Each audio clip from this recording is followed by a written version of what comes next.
एक छोटा सा गांव था, नाम था सुखपुर। गांव सुंदर था, लेकिन इस साल गर्मी कुछ ज्यादा ही बढ़ गई थी। ना तो हवा चलती थी, ना पेड़ों का साया मिलता था। सब गांव वाले गर्मी से परेशान थे। लेकिन एक लड़का था, हरी। हरी को गर्मी से कोई मतलब ही नहीं था। सुबह सुबह उठता, अपना फाटा पुराना गमछा लेकर जंगल में लकड़ी चुगने चला जाता।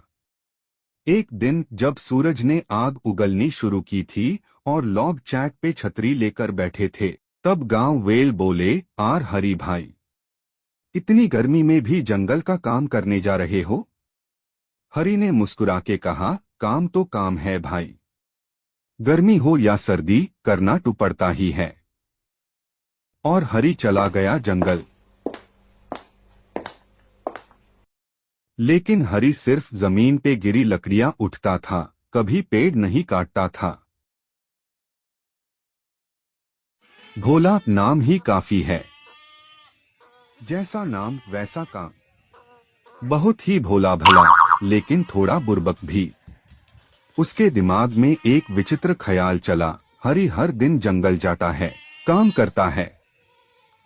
मतलब जंगल में तो ठंड होगी, हवा भी ठंडी होगी, तभी तो हरी को गर्मी लगती ही नहीं। अगले दिन भोला भी हरी के पीछे पीछे जंगल पहुंच गया।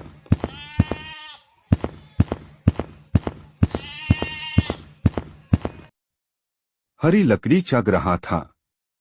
भोला ने देखा और सोचा, जमीन की लकड़ी चुगने से क्या मिलेगा, मैं तो पेड़ ही काट लेता हूँ। और भोला ने धड़ धड़ करके पेड़ काटने शुरू कर दिए। उसने लकड़ी बाजार में बेचनी शुरू कर दी।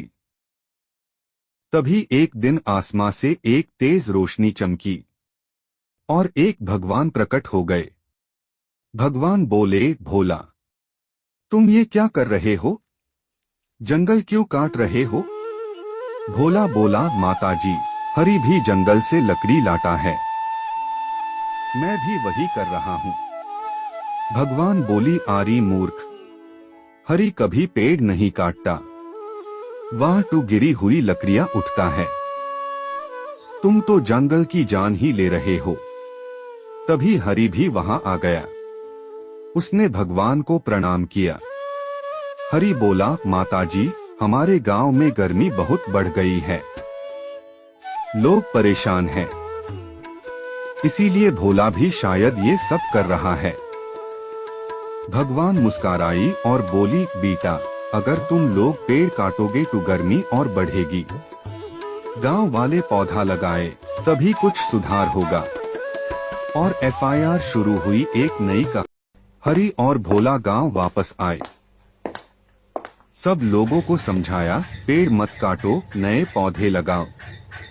गांव वाले पहले तो हंसने लगे, आरी भोला से सीख मिल रही है। कलयुग आ गया।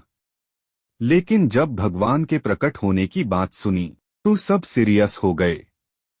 अगले कुछ दिनों में हर किसी ने अपने घर के पास पौधे लगाए। स्कूल के बच्चे भी खेती के दौरान पौधा लगाने लगे। भोला ने तो अपने नाम का एक पौधा भी लगा दिया, भोला वृक्ष। कुछ ही महीने बाद गांव में चमत्कार हो गया।